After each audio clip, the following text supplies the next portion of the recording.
Hola chicos, ¿qué tal? ¿Cómo están? Muchas gracias nuevamente por el tiempo, la molestia de esperarnos, ¿no? Y nuevamente comunicarnos gracias a esta plataforma virtual hoy en el curso de Historia Universal, ¿no? Para desarrollar seguramente uno de los temas más interesantes, ¿no? De la edad antigua, ver tal vez a la cultura que nos ha legado, que nos ha dejado, que nos ha heredado, lo más importante que podemos tener hoy día políticamente, ¿no? El sistema democrático y tal vez en cuanto a ciencias, una amplia gama de cursos, de materias, de disciplinas que hoy día disfrutamos, ¿no? La gran cultura helenística, la cultura griega, ¿no? Cultura europea que pasamos a conversar a partir de este instante, ¿no? Amigo de siempre, José Luis Díaz, gracias nuevamente a ustedes por el tiempo, la molestia y empezamos, muchachos, ¿no? Hay que empezar comentando primero un poquito de dónde se desarrolló la cultura griega, ¿no? Y la cultura griega se desarrolló en el actual continente europeo, en la parte sureste de Europa, específicamente en una zona conocida como la península de los Balcanes. Una península es un territorio que está rodeado por tres mares. En el caso de la península de los Balcanes tenemos al mar Egeo hacia el lado este, tenemos al mar Jónico hacia el lado oeste y al famoso importantísimo mar Mediterráneo hacia el lado sur, ¿no? Esta región que alguna vez los griegos llamaron la Hélade, recuerda que los griegos a sí mismos no se llamaban griegos, se hacían llamar helenos justamente por la región que ellos conocían o llamaban como la Hélade. La pregunta de muchos es ¿y por qué llamaban a su territorio la Hélade y se hacían llamar helenos? El fundador de las 4 tribus griegas, el padre fundador de las 4 tribus griegas, ¿no? El famoso personaje legendario Helen, el que fundó a las tribus, dice la leyenda, de los eolios, de los jonios, de los aqueos, ¿no? De los dorios. Este famoso personaje Helen, fundador, repito, de los jonios, dorios, eolios y aqueos, dará origen al nombre que hoy día le damos, ¿no? Cultura helenística. Esta región, la península de los Balcanes, chicos, también comprende 3 regiones. Existe una Grecia insular, una Grecia peninsular y una Grecia continental. Si vamos recorriendo el mapa de sur a norte, Grecia insular, islas, las islas que están en el mar Mediterráneo, parte del mar Egeo, parte del mar Jónico, ¿no? Tal vez las más conocidas, las islas Rodas, Chipre, Creta, sean las más significativas, reconocidas. La Grecia peninsular ya serían pues seguramente las más conocidas. Me refiero a Atenas, me refiero a Esparta, ¿no? Y cuando hablamos ya de la Grecia continental, me refiero a tierra firme, ya hablamos casi el límite con Macedonia hacia el norte, ¿no? De donde alguna vez llegará pues el famoso Alejandro Magno y su padre, ¿no? A invadir tierras helénicas en su momento. Entonces, en resumen, parte central sureste de Europa, la península de los Balcanes, el mar Egeo, el mar Jónico y el mar Mediterráneo, ¿no? Podemos también llamar la cultura helenística. Los griegos se hacían llamar helenos, los griegos tenían el nombre de helenos y la Hela de su territorio a partir del padre fundador Helen de las 4 grandes tribus de la antigua Grecia. Pasamos como segundo punto a presentar, ahí están, a los periodos históricos de la cultura griega, ¿no? Esta cultura debe ser la que tiene mayor cantidad de periodos históricos. Incluso tú, al notar la secuencia, la lista de periodos, podrás apreciar que hay algunos que hemos tenido que obviar, cosa que ya en la explicación iremos desmenuzando, ¿no? Periodo cretense, periodo micénico, el periodo de la época oscura, el periodo clásico, las famosísimas guerras médicas, el incomparable, espectacular siglo de Pericles, y luego finalmente, ¿no?, la hegemonía macedónica, cuando Grecia cae en las garras del imperio del norte, ¿no?, con el padre Alejandro Magno, y luego Alejandro Magno toma el poder y bueno, expande el imperio hacia Asia como jamás nunca se hubiera pensado, ¿no?, a la corta edad que tenía Alejandro Magno. Bueno, muchachos, empezamos primero con el periodo cretense, ¿sí? Se llama periodo cretense porque este periodo se desarrolla en la isla de Creta. Pues algunos también seguramente habrán visto, también lo llaman periodo minoico, por el rey Minos, famoso rey que en esta época gobernaba la ciudad de Creta. De ahí nace la famosa leyenda del Minotauro, ¿no? Que nos presenta al héroe más importante de la antigua Grecia. Hablamos de Teseo, ¿no? Que se enfrentó ser encerrado, según la leyenda, por el rey Minos con ayuda del arquitecto Dédalo en un famoso laberinto, ¿no? El tipo de gobierno que los cretenses desarrollaron fue un gobierno talasocrático, un gobierno de comerciantes del mar, ¿no? Se dedicaban al intercambio comercial. La ubicación que tenían, Creta es una isla en medio del Mediterráneo, ayudó a que puedan desarrollar este aspecto económico, ¿no? Tuvieron un tipo de escritura, la famosa escritura lineal A, que no ha sido hasta ahora descifrada, de ahí que solamente lleve el código que hemos mencionado. Interesante porque tiene algunos restos muy significativos. El famoso palacio de Knossos, por ejemplo, que por cierto fue descubierto por Arthur Evans, el palacio de Faestos, el palacio de Agia Triada. Interesantes restos. Hay muchos que relacionan el palacio de Knossos con el famoso laberinto del Minotauro, ¿no? Muchos han hecho esta reconstrucción virtual de este lugar y han llegado a la conclusión que este sitio debió haber sido el laberinto del Minotauro. Bueno, hay muchas conjeturas de por medio. De lo que sí se habla es que en religión el Minotauro, la leyenda, lo que explica es la alegoría con el toro, ¿no? La taurocatapsia. Recuerda que este animal pues representa la fuerza y estamos en los inicios de la cultura griega. Entonces hay personajes, muchos de ellos zoolátricos, que están en relación con el culto en esta época, ¿no? Y se eligió, como muchas culturas en el mundo eligieron a un animal representativo como personaje icónico, ¿no? De demostración de poder, de fuerza. ¿Cómo llegaron los cretenses a su final? Con la invasión de un pueblo conocido como los aqueos. Y una vez que los aqueos llegaron a Creta, a la isla de Creta, termina este periodo e inicia un periodo conocido como el periodo micénico. Interesante este periodo por tres cositas que vamos a comentar. Uno, porque en este periodo se desarrolla la famosísima guerra de Troya, ¿sí?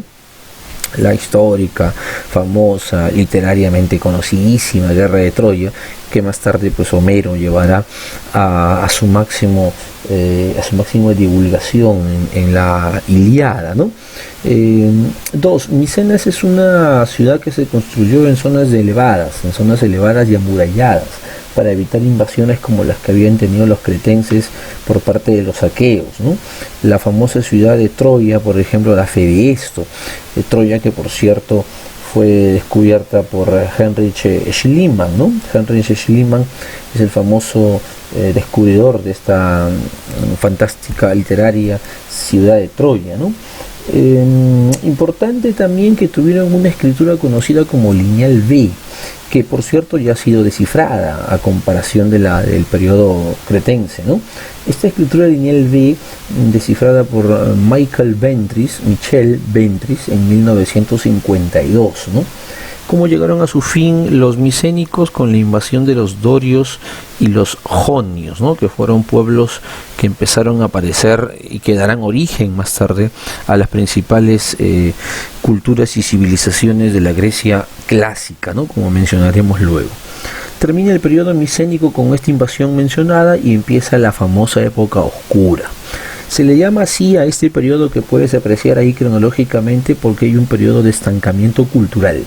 Muchos llaman a esta época la Edad Media de Grecia, repito, haciendo la analogía con la Edad Media, digamos, de la historia posterior, porque se perdió información.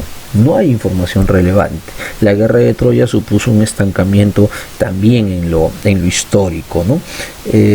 Surgen las polis, tal vez debe ser lo más interesante, ¿no?, de este periodo. Las polis, que eran las famosas ciudades-estado, con organización vertical, pero organización finalmente. Los poemas homéricos empiezan a ser divulgados en este periodo. Tal vez sean los poemas homéricos la única fuente de referencia que tenemos en esta época, no muy confiable, porque como sabemos Homero se basa mucho en el mito, en la explicación fantástica, fabulosa. Entonces habría que interpretar ahí un poquito más de qué se trata esto, ¿no? Las gens es interesante también porque al nacer las polis, nacen las polis son ciudades-estado y las gens son las familias, ¿no? Lo que llamamos aquí familia actualmente, lo que los incas llamaron ayllu en su momento, lo que los aztecas llamaron calpulli, ¿no? Los griegos llamaron o empezaron a llamar gens justamente en este periodo, ¿sí? Ese es el periodo oscuro. Hay un periodo intermedio aquí que voy a comentar después de la época oscura y antes de la época clásica, que se llama el periodo de colonizaciones. Es cuando las polis, esto ocurre al siglo VIII, al siglo VI más o menos, es cuando las polis terminan demográficamente sobrepoblándose y empiezan un periodo de pequeña expansión más allá de sus territorios. Y es donde se fundan algunas de las colonias importantes en el Mediterráneo, ¿no? Mileto, Rodas, la ciudad de Delos, por ejemplo, ¿no? Que harán origen a un periodo que algunos también llaman así, periodo de colonizaciones, ¿no? Y luego de este paréntesis, de este break, de este pequeño momento de expansión territorial, viene el periodo clásico, ¿no? Y el periodo clásico, como el nombre lo indica, es el periodo de máximo apogeo de las polis. Clásico es algo que uno nunca deja de maravillarse, uno jamás se aburriría de verlo, volver a verlo. El periodo más importante seguramente de la historia griega es cuando Atenas y Esparta y Atenas empiezan su desarrollo impresionante, ¿no?